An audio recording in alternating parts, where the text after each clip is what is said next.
Mais comment se porte l'investissement régional? Au sortir de la crise Covid et en pleine inflation, les entreprises marocaines tentent de sortir la tête de l'eau. Entre projets d'investissement, volonté de résilience ou innovation, comment les entreprises marocaines ont-elles traversé l'année 2022? Comment ont-elles été accompagnées également? Passage de scan. Je suis Landry Benoît, vous regardez et écoutez Le Scan, le podcast actu de Tel Quel. Je vous propose de recevoir Jalil Sebti, le directeur général de la banque commerciale du groupe BCP. Bonjour Jalil Sebti. Bonjour Landry. Directeur général de la banque commerciale du groupe BCP. Merci d'avoir accepté notre invitation dans Le Scan. Merci de m'avoir invité. Nous vous recevons à l'occasion donc des deuxièmes régionales de l'investissement qui ont lieu à Casablanca. C'était donc à la fin de cette année 2022, début décembre 2022, un concept lancé en 2021, on le rappelle, avec comme mot d'ordre accompagner la relance économique.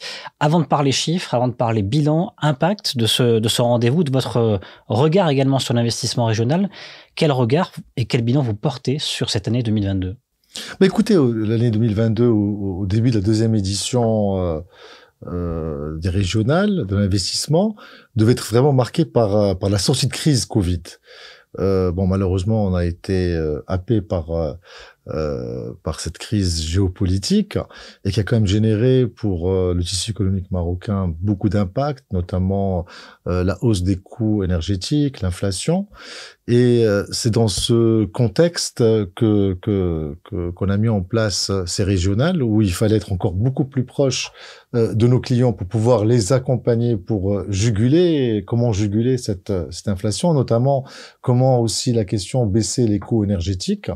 Donc il y a eu énormément de débats et de sensibilisation sur notamment la décarbonation, qui est un véritable sujet, pas seulement réglementaire, où je rappelle, nos entreprises dès 2023 doivent baisser d'une façon importante leur empreinte carbone, mais aussi en termes de compétitivité, parce que dans un contexte où l'énergie est beaucoup plus chère, la décarbonation, l'énergie verte a encore beaucoup plus de force et d'impact pour la compétitivité des entreprises. Inflation en 2022 et puis également stress hydrique.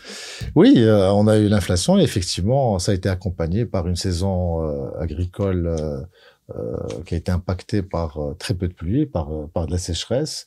Donc c'est une conjonction de choses qui font que il faut encore être plus proche des entreprises pour pouvoir les accompagner par rapport à ces deux phénomènes qui sont arrivés en même temps. Bon, qu'est-ce qu'on fait? On commence perdant l'année 2023 ou alors on a des bons espoirs tout de même? Non, écoutez, il faut d'abord jamais commencer perdant. 2023, c'est vrai que cette inflation nous pensons que ça va continuer. C'est pas quelque chose qui peut être remédié rapidement. C'est vrai aussi que cette crise géopolitique et ces incertitudes liées à l'international apparemment vont continuer. Mais néanmoins, bien sûr qu'il faut rester optimiste parce qu'il y a quand même des choses qui sont en train de se faire.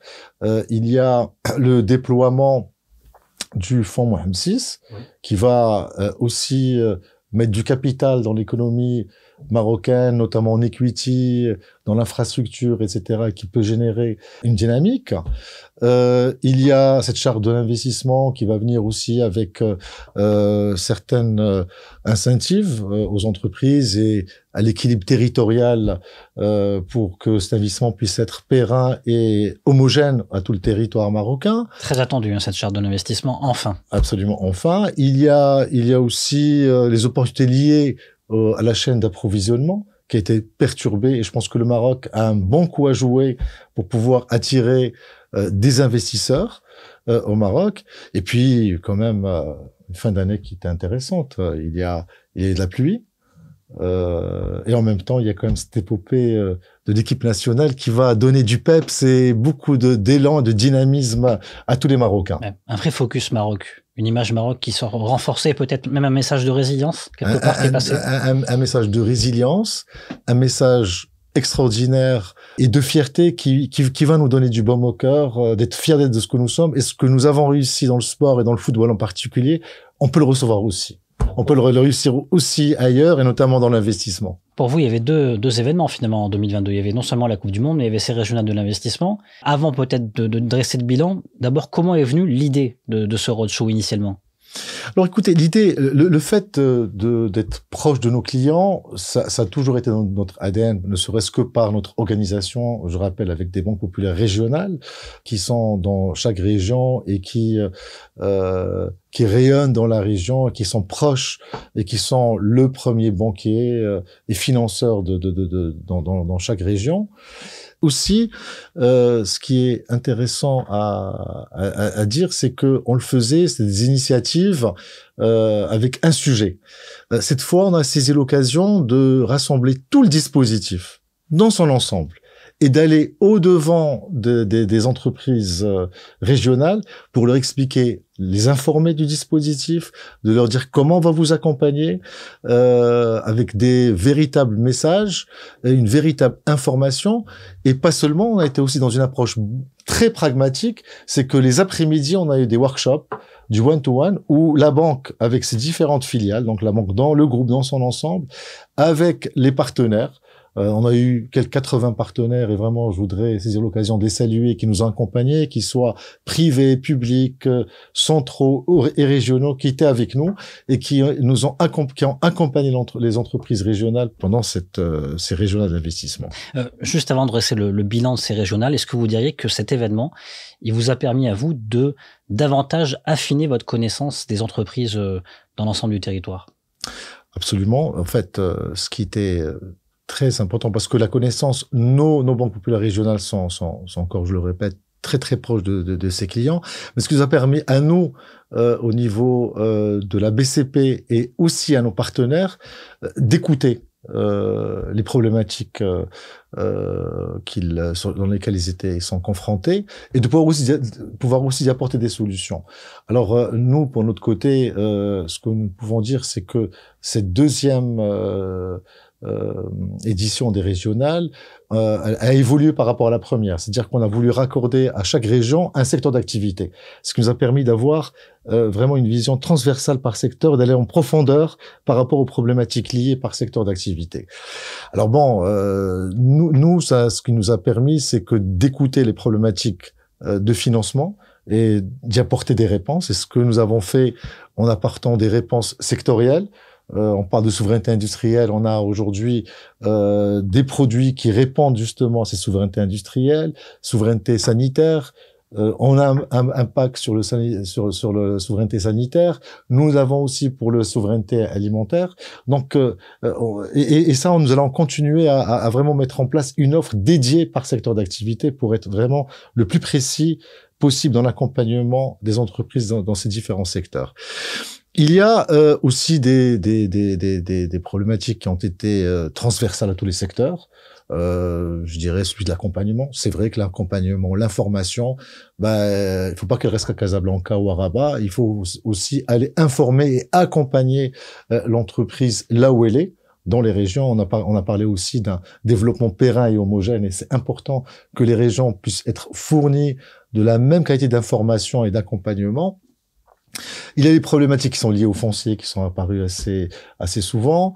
Alors on a parlé du stress hydrique, effectivement, qui va affecter toute la partie agricole et agroalimentaire. Il y a aussi l'existence d'un capital humain au niveau du deuxième rang d'automobile.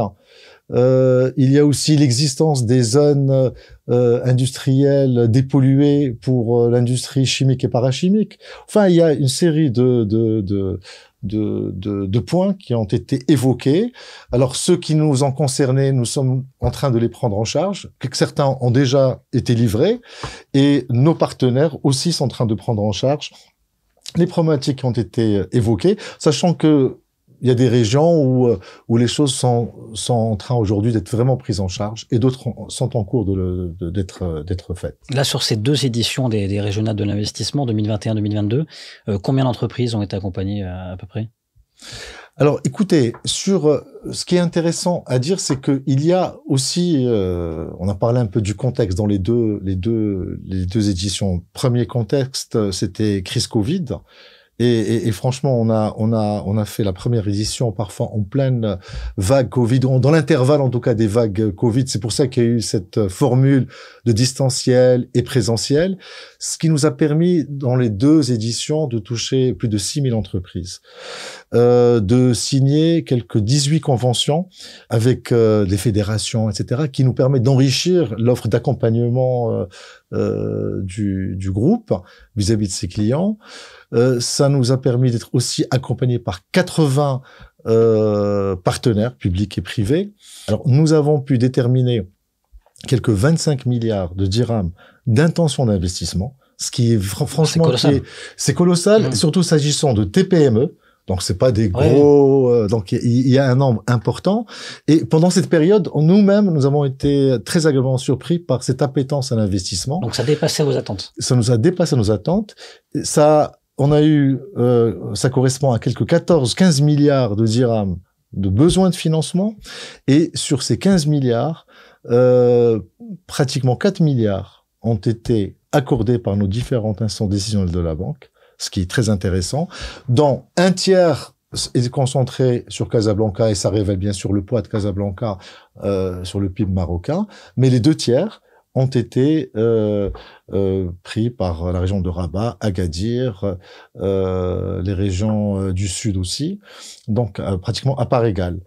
55% de ces intentions d'investissement ont concerné l'industrie, très bonne chose aussi, ça permet effectivement de se dire que l'industrie est toujours là. L'industrie est toujours là, et que le thème de la souveraineté industrielle est aujourd'hui en train d'être de plus en plus corrigé, et c'est vraiment une vraie tendance lourde que nous voyons. L'énergie verte, 13% des projets, donc il y a une prise de conscience très intéressante des entreprises marocaines que aujourd'hui, ce n'est pas que réglementaire, mais que s'ils veulent gagner des gains de productivité, ils doivent se mettre dans l'énergie verte. Les régionales de l'investissement, c'est pas terminé? Rendez-vous en 2023? Oui, bien sûr. De toutes les façons, la forme va évoluer. On l'a bien vu entre l'édition 1 et la 2e. Il y a eu des évolutions notables. Et l'année prochaine, 2023, il y aura aussi des évolutions. Mais ce qui est aussi important, c'est capitaliser sur ce qui a été fait. 25 milliards de dirhams de projets d'investissement, ce n'est pas rien. Donc, il est important que les équipes se consacrent à accompagner et continuent d'accompagner ces projets d'investissement pour les concrétiser. Mais il y a aussi les nouveautés que je pourrais peut-être annoncer pour 2023. C'est la 13e région. Oui. Le discours de Sa Majesté qui parle de la prise en charge et de l'investissement des MDM est une réalité. Il y a une diaspora marocaine partout dans le monde qui recèle d'entrepreneurs et des gens qui veulent investir dans le pays. Mais pour cela, il va falloir faire aussi plus de proximité, parce que c'est une population qui a besoin de plus d'informations, de plus d'accompagnement, parce qu'ils sont bien entendu parfois loin. Et ce que nous pensons faire, c'est le même dispositif que nous avons fait dans les régions, faire le même avec nos mêmes partenaires au niveau des pays d'accueil de notre diaspora. Donc, on a déjà commencé en novembre avec Dubaï, et sur le premier semestre de l'année 2023, nous pensons faire 3 étapes dans 3 pays européens. Jalil Sebti, directeur général de la Banque commerciale du groupe BCP. Merci beaucoup. Merci.